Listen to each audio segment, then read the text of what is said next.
जिंदगी की कीमत। एक बार की बात है, एक बार एक भक्त अपने आराध्य ईश्वर की प्रार्थना कर रहा था। प्रार्थना करते करते वह रो रहा था और उसने कहा कि मेरी जिंदगी में कोई कदर नहीं है, मेरी जिंदगी में कोई वैल्यू नहीं है, मेरा बुरा वक्त चल रहा है, कृपया मुझे कोई रास्ता दिखाएं। तो भगवान ने उसकी सुन ली और उसको एक पत्थर दिया, लाल चमकदार। भगवान ने कहा कि जाओ और इस पत्थर की कीमत पता करके आओ, लेकिन तुम इस पत्थर को बेच नहीं सकते। Dot dot dot. जब तुम इस पत्थर की कीमत पता करके आओगे तब शायद तुम्हें अपनी जिंदगी की कीमत पता लग जाएगी। वह गया, सबसे पहले एक फल वाले के पास गया। उसने फल वाले को वह लाल चमकदार पत्थर दिखाया।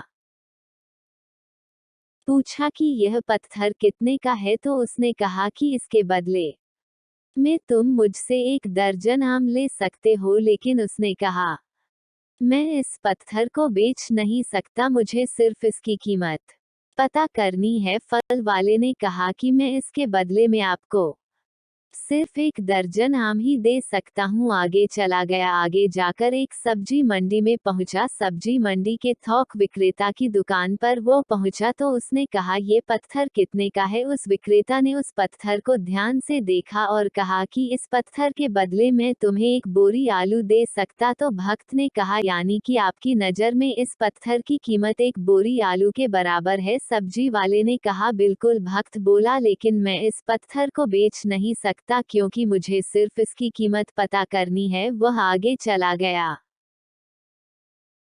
वह मार्केट में गया। अब की बार वह सुनार की दुकान में गया, यानी कि सोने चांदी की दुकान में गया। वहां वह आधे घंटे तक बैठा रहा। सुनार ने पूछा कि यह पत्थर तुझे कहां से मिला, तो उसने सारे जवाब दिए। सुनार ने फिर अंततः जवाब दिया कि यह पत्थर मैं 1000 रुपये में खरीद सकता हूँ, यानी कि मेरे लिए इस पत्थर की कीमत 1000 रुपये है। वह चौंक गया, लेकिन उसने कहा कि मैं इस पत्थर को बेच नहीं सकता, मेरी मजबूरी है, मुझे सिर्फ इसकी कीमत पता करनी है। सुनार ने कहा कि मैं तुम्हें इस पत्थर के 2 करोड़ रुपए दे सकता हूँ। वो कहते हैं ना कि हीरे की परख जौहरी को होती है, वही बात थी। फलवाला और सब्जी वाला क्या जाने। सुनार ने आखिर कहा, तुम ये पत्थर मुझे दे दो, लेकिन भक्त ने कहा कि नहीं, मैं इस पत्थर को बेच नहीं सकता। अब वो हीरे के बहुत बड़े व्यापारी के पास जाता है और उस पत्थर की कीमत पता करता है। हीरे का व्यापारी उस पत्थर को देखता है और आधे घंटे तक उस पत्थर को वह देखता रहता है। उससे पूछता है कि यह पत्थर तुम्हें कहाँ से मिला। भक्त बोला कि पहले आप मुझे बताओ कि इसकी कीमत क्या है। हीरे का व्यापारी कहता है कि इसकी मैं क्या कीमत बताओ, जो बेशकीमती है। यह एक बहुत मूल्यवान रत्न है जिसकी अभी तक कोई कीमत नहीं है, इसका कोई मूल्य नहीं है। वह उस लाल चमकदार पत्थर को नमन करता है और लाल कपड़े में रखता है और वापस वही बात कहता है कि इसकी कोई कीमत नहीं है, ये बेशकीमती हीरा है। इस दुनिया में जितने भी हीरे हैं उन सब में कीमती रत्न है। अब वह वापस जाता है और वह भगवान से कहता है कि अब आप बताएं मुझे कि मेरी जिंदगी की क्या कीमत है। तो भगवान ने उसे कहा कि तुम गए थे एक फल वाले के लिए, इस पत्थर की कीमत अलग थी, एक सब्जी वाले के लिए इस पत्थर की कीमत अलग थी, और सुनार के लिए पत्थर की कीमत अलग थी, और हीरे के व्यापारी के लिए पत्थर की कीमत अलग थी।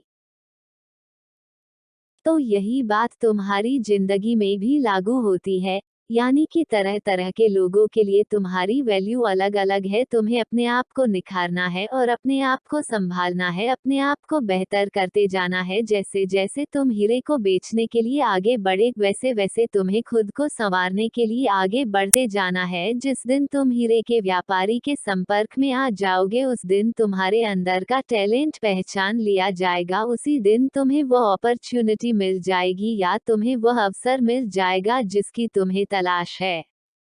तो तुम्हें हताश होने की जरूरत नहीं है। तुम्हारी जिंदगी की कीमत उसी लाल पत्थर की कीमत के बराबर है। बस यही है कि अभी तक तुम सही इंसान के संपर्क में नहीं आए हो। जिस दिन तुम सही इंसान के संपर्क में तुम आ जाओगे, उस दिन तुम्हारा भाग्य चमक जाएगा। लेकिन इसके लिए तुम्हें हर दिन प्रयास करना होगा, हर दिन आगे बढ़ते रहना होगा। जिस दिन तुम रुक गए, उस दिन संभावनाओं का अंत हो जाएगा।